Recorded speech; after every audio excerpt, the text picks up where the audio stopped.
มื้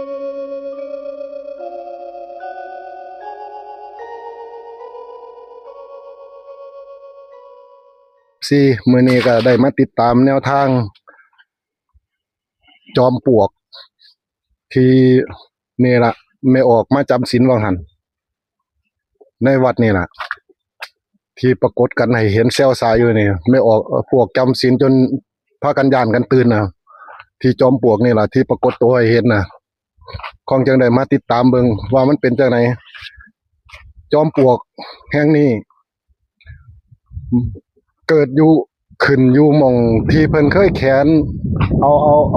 อากองเพลกองเพลไปไว้สมัยตะกี้เพิ่นเฮ็ดกองเพลไว้เฮ็ดของกองเพลบัดนี้เพิ่นย้ายกองมาหอตะกี้บ่มีหอเดี๋ยวนี้มีหอแล้วนี่เดี๋ยวผมสิให้เบิ่งหออ่ะนี่หอกองนี่ตะกี้บ่ทันมีตะกี้สิอยู่พุ่นนี่หอกองหน่วยนี่ถ้าดังขึ้นนี่ต้องมีหยังจักอย่างไหนอย่างหนึ่งดังขึ้นเองนี่ล่ะว่าเพิ่นอีหยังอยู่ไสนี่เพิ่นอยู่นี่เดี๋ยวชาวบ้านเพิ่นก็อยู่นี่ล่ะนี่มงไม่ออกจำศีลเพิ่นก็อยู่นี่นี่บ้านนี่เดี๋ยวให้เขาแต่งหม่องไหนล่ะ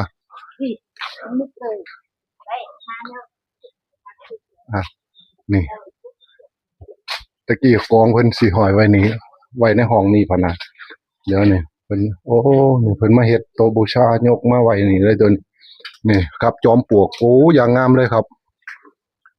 จอมปลวกเป็นจังได๋ตามาเห็นโดนแล้วทีนี้เธอกำลังเห็นมื้อเช้างานหาเฮ็ดมาเลยมายืนอยู่เบิ่งอ้าวมื้อนี้คือมีมื้อละเป็นแก่ตะกี้บ่ขึ้นแฮงปานนี้แม่นบ่ที่ว่าแม่ขาวเห็นนี่ก็ย้อนอันนี้แหละเนาะนี่เนาะคือเนาะเป็นจังได๋ระบบก็ว่ามีเขาย่านแม่ขาวย้านเลยติพวกซุมแม่ขาวมานี่ย้านเลยติว่าสุปีเพิ่นย่านแต่ปีนี้คือย่านเนาะตะกี้เขาเลยบ่ได้ถาม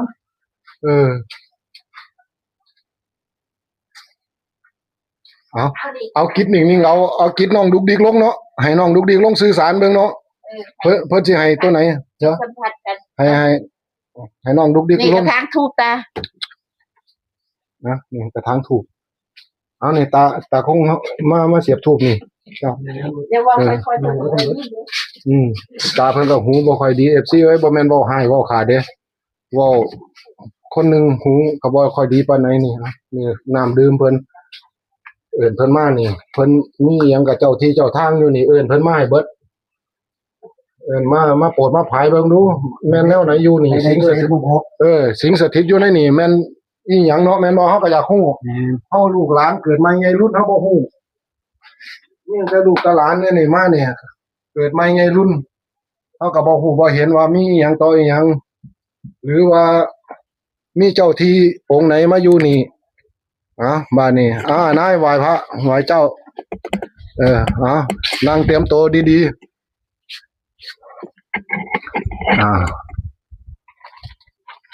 ถือขันดอกไม้ลงมาเดี๋ยวพอสิพา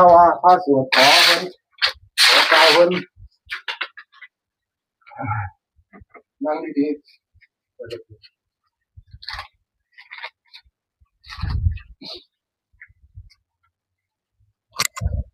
นั่งดีๆหายช่วงว่างควร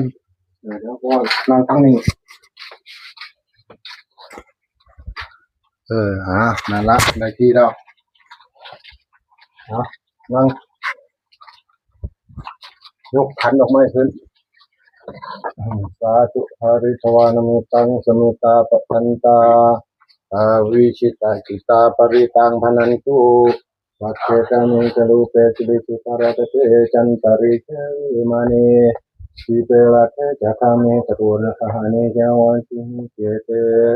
โอมาจยันตุเตชนะขณาวิสมิหะธรรมหันธนาตา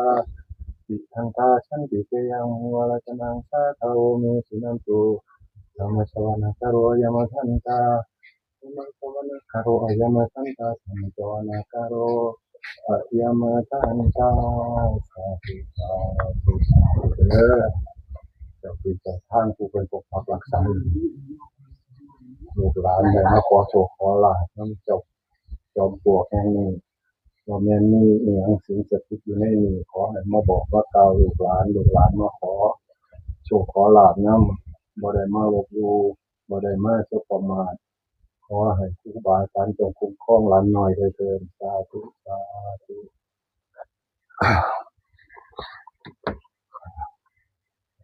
นั่งดีๆไปสวดแน่นอน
สาธุสาธุเด้อบ้านนี่เจ้าที่เจ้าทางผมยมราชผู้เพิ่นมีหูแก้วตาทิพย์มาโปรดมาพายลูกหลานเด้อบ้านนี่ได้ตัวไหนก็มาบอก มื้อนี้ มา ก็ กล่าว บ่โทรมา ไปผมน่ะโทรมาหางบ่รับโทรมาหางบ่มีคนรับ เนื่องจาก ต้นนั้น จอมปลวกอยู่ในห้อง ว่าการรถเมาเลขไปฟังเพิ่นเด้อผมพอดีลงตาพาไปมุ่งพระเลยบ่พอหน้าทั้งนั้นก็ว่าได้เลขเขาบ่บอกเด้อยายจารถได้บอกเลขบอกบ่เห็นเดี๋ยวหาหลังพ่อหน้าจะปล่อยลมบ่ถึงฮะโอ้ย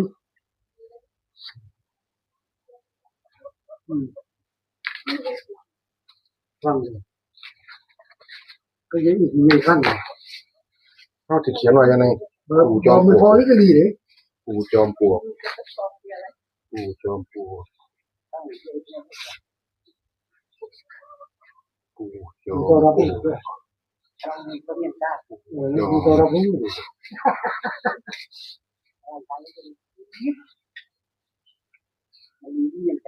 มีคือ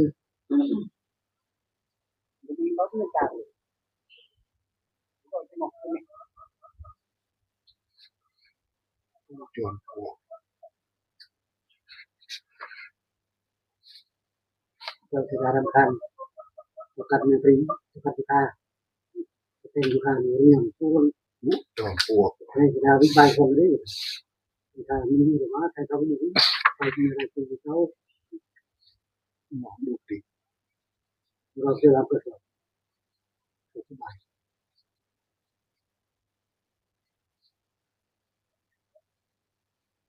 หรือมอดบ้านอะไรว่าเขาเอาที่นี่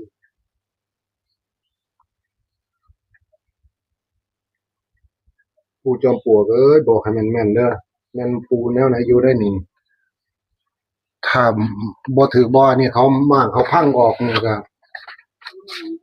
เดี๋ยวสิโทษลูกโทษหลานเนี่ยแม่นบ่ล่ะถ้าว่ามีเจ้ามีหยังอยู่ก็บอกเขาให้ฮู้แม่นบ่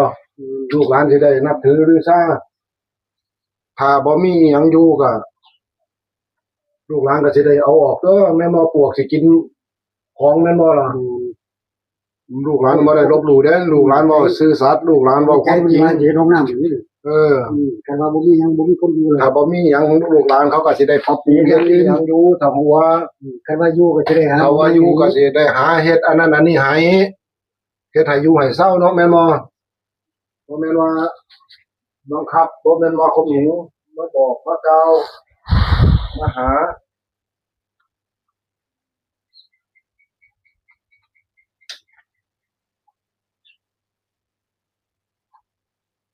คันให้กระบอกมีแห้งเด้อ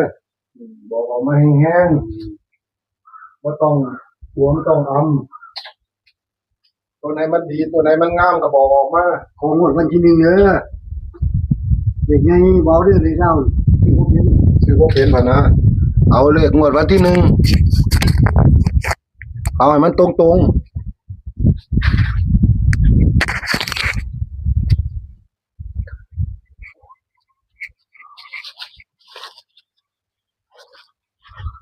ไปถามเอาเด้อตาเอ้ยเจ้า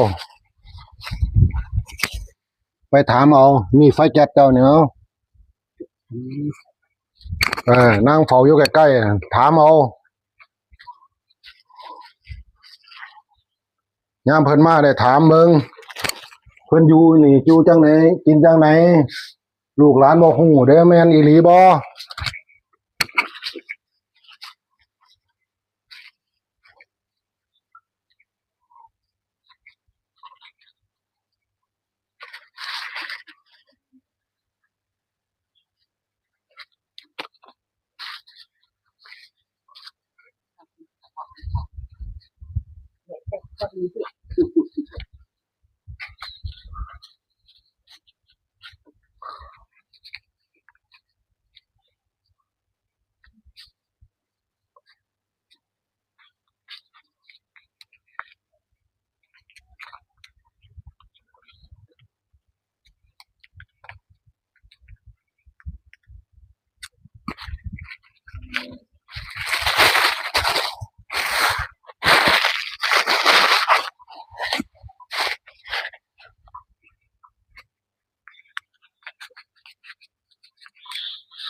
บอกแห้งๆเด้อออกห้องบอกแห้งๆโลด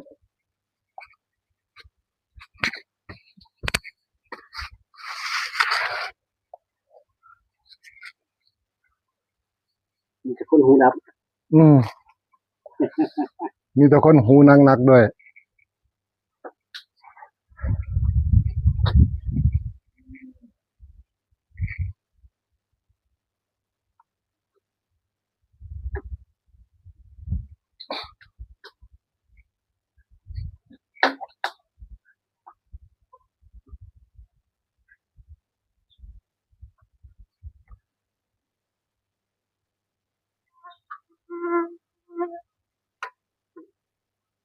หมอนี่นั่งเด็กแม่นเลยเด็กน้อยมันจิตบริสุทธิ์แต่ละงวด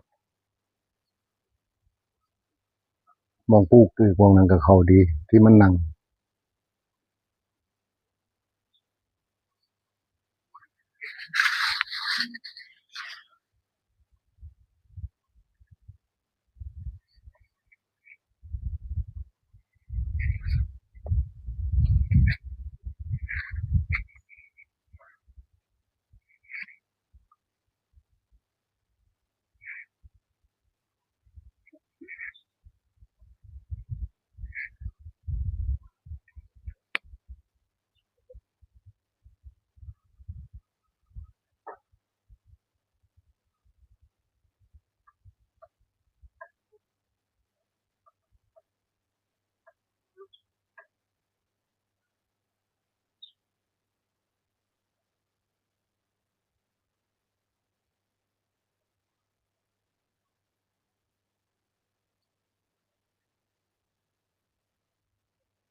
ากาศยามคืนเนาะยามคืนเงียบๆคือสิแน่นอนว่ะ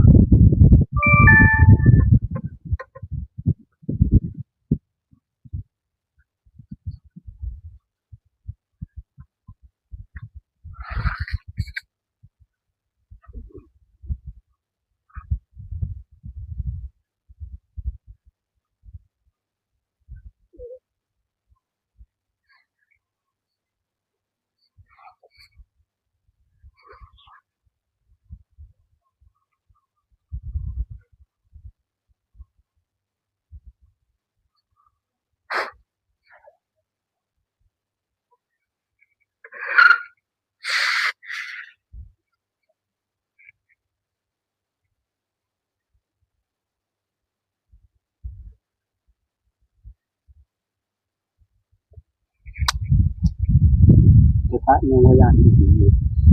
อืม เราที่อยู่นี่เนาะ บ่ย่านฮอดพระเหรอจิ แม่นมันก็เลยเราต้อง เออ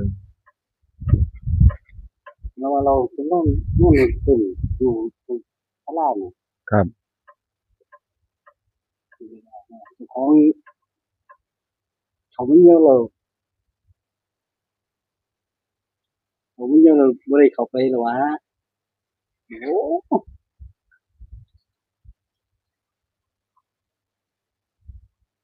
เราหามเรามานอนอยู่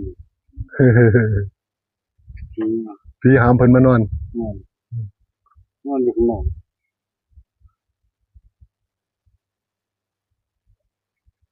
แต่เพิ่นให้เลขเพิ่นนั่น 685 68 อันปูอยู่นี่บ่ อยู่ ปูอยู่น้ำกัดจากคน หลายคน 68 มีงาบ่ 2ตัวเด้2ตัวเด้ สองตัวมีบ่ปู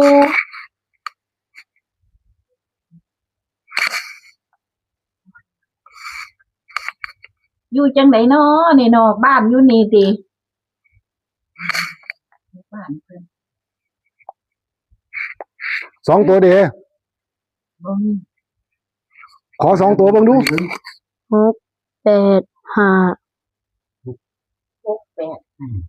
ตาเพิ่นบ่ได้ยิน ไม่ชัด 2ตัวเด้อ ไม่ได้ บ่ได้ สองตัวเพิ่นบ่มี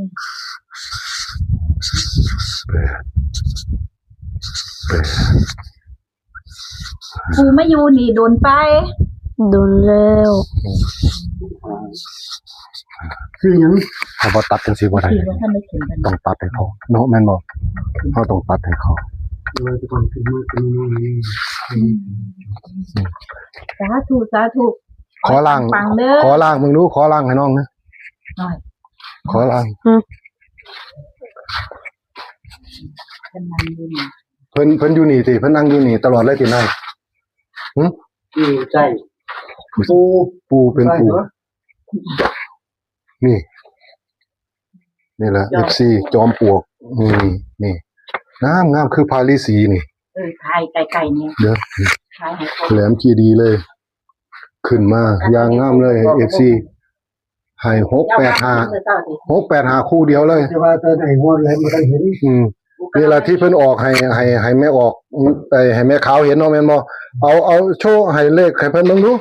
เดี๋ยวเพิ่นสิว่าบ่เห็นเลขนำนี่เอา FC เอ้ยเบิ่งเอาเด้อนี่เลขน้องดุกดิกนั่งจอมปลวก ปูจอมปลวกแห่งนี้นี่ได้นี่ล่ะเลข3ตัว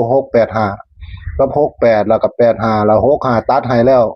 ให้ไปกลับเอาเด้อบัดนี้ FC สุผู้สุคนนั่นล่ะเอาบัดนี้เสียสังซะลูก เอาดอกไม้ เสียสังซะเสียสังสาธุ เอาตั้งไว้ให้ เอาบาดเนี่ย อย่าลืม FC ท้ายสุดนี่ก็ขอให้ FC จงมีโชคมีหมานนำกันสุบูทุกคน ขอให้มีโชคมีหมานเข้าพรรษาความเจ็บจะได้ความไข้ใจมี ขอให้ทำมาหากินเจริญ สาธุ สวัสดีครับ